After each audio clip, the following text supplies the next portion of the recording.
Bienvenue dans l'entretien sur France 24. Peut-il gagner face à Donald Trump? Qui est Joe Biden, cet homme de 77 ans, souvent décrit comme sans relief, un monsieur tout le monde?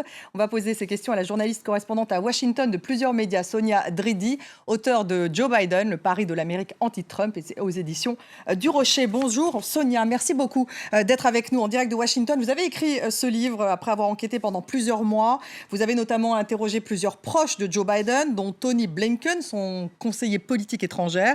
Vous dites que lorsqu'on vous a proposé de faire ce livre, vous avez hésité parce que le personnage de Joe Biden paraissait sans histoire. Finalement, qu'avez-vous découvert de plus marquant chez lui ? Oui, alors c'est vrai qu'aujourd'hui, Joe Biden est un candidat un peu, comme on dit ici, boring, donc ennuyeux, un peu fade, sans relief. Moi, quand je suis arrivée aux États-Unis en 2015, c'était encore le vice-président de Barack Obama. Il était très populaire. D'ailleurs, on se demandait s'il allait se présenter en 2016, mais depuis, eh bien aujourd'hui, il a vieilli, il bafouille, il enchaîne les gaffes. Et c'est vrai que je me suis dit au départ, c'est pas un Barack Obama. Est-ce que ça va vraiment être intéressant? Est-ce que ça va intéresser les gens? Et puis, en fait, c'est vrai qu'il a une vie romanesque. C'est vraiment une vie, une série de montagnes russes avec vraiment des tragédies, des succès. C'est vraiment un battant. Alors, je vous rappelle qu'il a été élu sénateur très jeune aux États-Unis, à 29 ans, quelques mois après. Vous dites que c'est un revenant. Voilà, c'est ça, parce que quelques mois après déjà Oui, tout à fait. Quelques mois après son élection au Sénat, il a perdu sa femme et sa petite fille de 13 mois dans un accident de voiture. Il a voulu se retirer du Sénat et puis finalement, il y est resté 36 ans. C'est aussi un revenant parce que c'est la 3e fois qu'il se présente à une élection présidentielle. Et puis, donc, c'est vraiment un battant. Et puis aussi sur son caractère, hein, j'ai découvert que quand même, c'est un personnage avec un caractère bien trempé. On dit ici le Irish temper. Il n'hésite pas parfois même il perd vite son sang-froid parfois face à des électeurs. Il y a quelques mois, il disait à un électeur qui lui parlait de l'affaire ukrainienne: est-ce que vous voulez qu'on sorte faire des pompes? Et puis c'est aussi une personne qui a tendance à beaucoup exagérer, enjoliver les histoires. J'ai pu parfois moi-même le vérifier. Et puis il a dit par exemple qu'il avait été arrêté en Afrique du Sud dans les années 70 en essayant d'aller voir Mandela, alors que ce n'est pas vrai. Alors donc finalement, c'est quand même un personnage très complexe, beaucoup plus complexe qu'on le voit aujourd'hui. Alors justement, vous dites Joe Biden, c'est aussi un gaffeur. On le surnomme d'ailleurs Joe le plagiaire. Il a cité un discours du Britannique Neil Kinnock sans le citer. Ça, c'est vraiment sa marque de fabrique et on se moque beaucoup de lui là-dessus. Oui, c'est vraiment sa marque de fabrique.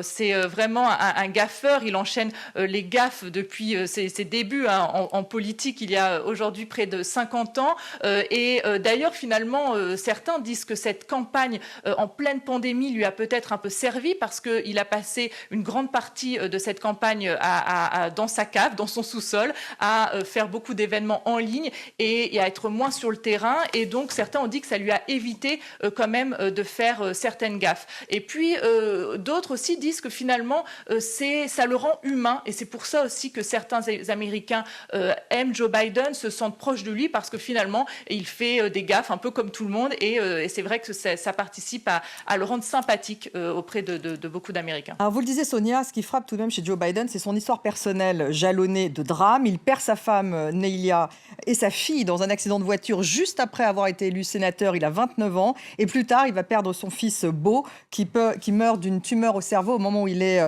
le numéro 2 de Obama. En quoi ces drames l'ont-ils changé ? Alors, c'est vrai qu'aujourd'hui, Joe Biden est présenté comme un candidat avec beaucoup d'empathie. Et je pense qu'effectivement, son histoire personnelle a fait que c'est quelqu'un qui se sent vraiment proche des gens.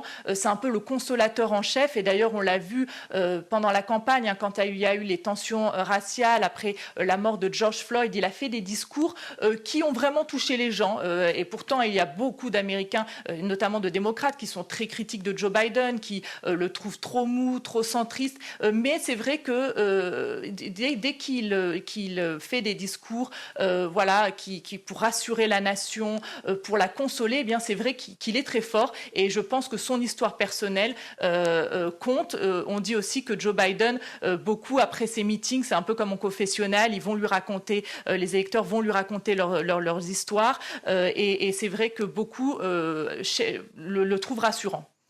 Il a grandi à Scranton, en Pennsylvanie, c'est ce que vous racontez dans votre livre, d'une famille catholique, de la middle class, la classe moyenne. Et il a toujours renvoyé cette image de middle class. Il en fait même un argument de campagne, Sonia, ce middle class guy, classe moyenne. Oui, tout à fait, et ça c'est aussi assez drôle puisque Joe Biden dit qu'on le surnomme Middle Class Joe, donc Joe de la classe moyenne. En fait, c'est lui qui s'est donné ce surnom et qui, au fil des années, s'est vraiment présenté comme le candidat de la classe moyenne. Alors effectivement, il est issu de la classe moyenne donc de Scranton en Pennsylvanie, mais évidemment depuis, il est passé par le Sénat, puis par la Maison Blanche. Il a eu des revenus très élevés ensuite en quittant la Maison Blanche, en multipliant les conférences, mais il veut vraiment se présenter comme le candidat, par exemple, des cols bleus, un électorat qui compte vraiment pour la présidentielle. Et d'ailleurs, il espère grappiller des voix à Donald Trump parmi cet électorat. Mais voilà, ce qui est assez drôle, c'est que c'est lui qui s'est un peu donné ce surnom de Middle Class Joe et qui le ressort. C'est vraiment devenu un argument de campagne. Alors, quelques années après l'accident de voiture, il rencontre Jill, Jill qui devient donc cette nouvelle femme. Elle devient un pilier de sa vie politique, c'est ce que vous dites dans votre livre. Et comme le reste de sa famille, d'ailleurs, ses frères, sa sœur surtout d'ailleurs, il y a un clan Biden. Totalement, il y a vraiment un clan Biden et d'ailleurs à la fin de son mandat, Barack Obama avait dit que voilà, il était entré dans le clan Biden parce que c'est vraiment une famille très unie et en fait sa sœur Valérie depuis ses premières élections a vraiment été sa directrice de campagne, sa plus proche conseillère, elle a participé à toutes ses campagnes depuis et vraiment c'est une famille très proche. Alors Valérie, elle est très importante parce que quand Joe Biden perd sa première femme, eh bien Valérie emménage dans sa maison pour s'occuper de ses deux petits-enfants à l'époque, Hunter et Beau Biden. Et puis, en effet, il a toujours eu ses frères qui ont travaillé plus ou moins proches de lui. Il les a toujours protégés aussi, parce que ses frères qui se sont mis souvent dans des deals pas très clairs, qui ont souvent été un poids pour Joe Biden avec leurs affaires. Mais Joe Biden les a toujours protégés, comme il a toujours protégé ses fils, et notamment son fils Hunter, dont on a entendu parler avec l'affaire ukrainienne.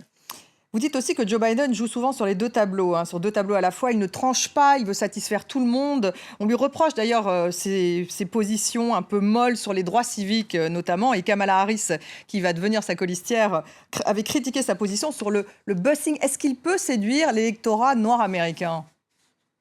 Oui, alors Joe Biden est très populaire au sein de l'électorat noir américain parce que, pareil, il a parfois exagéré son engagement dans la bataille des droits civiques. Finalement, il n'a pas été à beaucoup de manifestations à l'époque, mais il est très populaire parmi cet électorat parce qu'il a toujours, quand il était au Sénat, il s'est quand même battu pour le droit des Noirs. Il est ensuite devenu donc le vice-président du premier président noir, Barack Obama, et beaucoup d'Afro-Américains me disent que c'est important, qu'il a été très loyal à Barack Obama. Toutefois, il faut quand même noter qu'il est très populaire au sein plutôt des seniors, mais que les jeunes Afro-Américains, qui sont pour beaucoup plus progressistes, eh bien quand même, ça va être difficile pour Joe Biden d'aller les séduire. Alors beaucoup vont voter pour lui parce que c'est l'antidote à Donald Trump, mais les jeunes Afro-Américains et notamment les jeunes hommes vont être un challenge pour Joe Biden. Et d'ailleurs, on voit certains jeunes hommes afro-américains qui sont plus tentés d'aller voter pour Donald Trump. Donc ça serait évidemment un échec pour lui. D'ailleurs, dans son programme, il a ajouté des propositions plus à gauche pour satisfaire également les électeurs de Bernie Sanders, donc l'aile gauche des démocrates, avec le retour à la frontière des sans-papiers ou encore l'université gratuite aux Américains dont le foyer gagne jusqu'à 125 000 $. Est-ce que, justement, il peut séduire ces jeunes Américains, pas forcément afro-américains, mais ceux qui, par exemple, sont vraiment très pro-Bernie Sanders, l'aile gauche ? Tout à fait. Alors moi, je vois vraiment une grande différence avec 2016. J'étais là en 2016 et les pro-Bernie Sanders beaucoup avaient une certaine animosité envers Hillary Clinton. Beaucoup ne sont pas allés voter ou alors sont allés voter, mais vraiment avec très très peu d'enthousiasme. Et là, tous ceux à qui je parle me disent on va voter pour Joe Biden. Alors c'est vraiment pas leur candidat idéal. Il est très centriste, mais il a été très malin puisque très tôt dans la campagne, eh bien, il a adopté des positions, comme vous l'avez dit, du programme de Bernie Sanders ou encore d'Elizabeth Warren, donc des candidats qui étaient bien plus progressistes. Et eh bien, ça a marché parce que finalement, les progressistes disent bon bah c'est ça ou Donald Trump. Et puis ils sont quand même motivés. D'autres me disaient que Joe Biden, même si ils ne partagent pas du tout la plupart de ses positions politiques, bah, c'est quand même un candidat sympathique qui est dans le paysage politique depuis des décennies. Ils ont l'impression de le connaître. Donc il n'y a pas cette animosité, la même animosité qu'il y avait envers Hillary Clinton. Et en plus, il a très vite su séduire la gauche en adoptant certaines propositions phares. Très vite, Sonia, est-ce qu'il peut battre Donald Trump ? Alors, tout va être question de mobilisation. Oui, Joe Biden peut battre Donald Trump, mais si les démocrates vraiment se rendent aux urnes. Et on a vu qu'en 2016, beaucoup de jeunes, beaucoup de minorités ne sont pas allés voter. Et c'est pour ça que c'est très important qu'il arrive à mobiliser, parce qu'il y a vraiment toute une coalition que j'appelle l'Amérique anti-Trump, qui est très diverse, des progressistes, des centristes, des jeunes, des vieux, des noirs, des blancs, qui veulent se débarrasser de Donald Trump. Et si cette Amérique anti-Trump se déplace aux urnes, eh bien Joe Biden peut gagner. Mais sinon, on le sait, l'électorat de Donald Trump est toujours très motivé et très solide. Merci Sonia Dridi, auteure de Joe Biden, le pari de l'Amérique anti-Trump, et c'est aux éditions du Rocher. Merci à vous de nous avoir suivis. Vous restez avec nous sur France 24.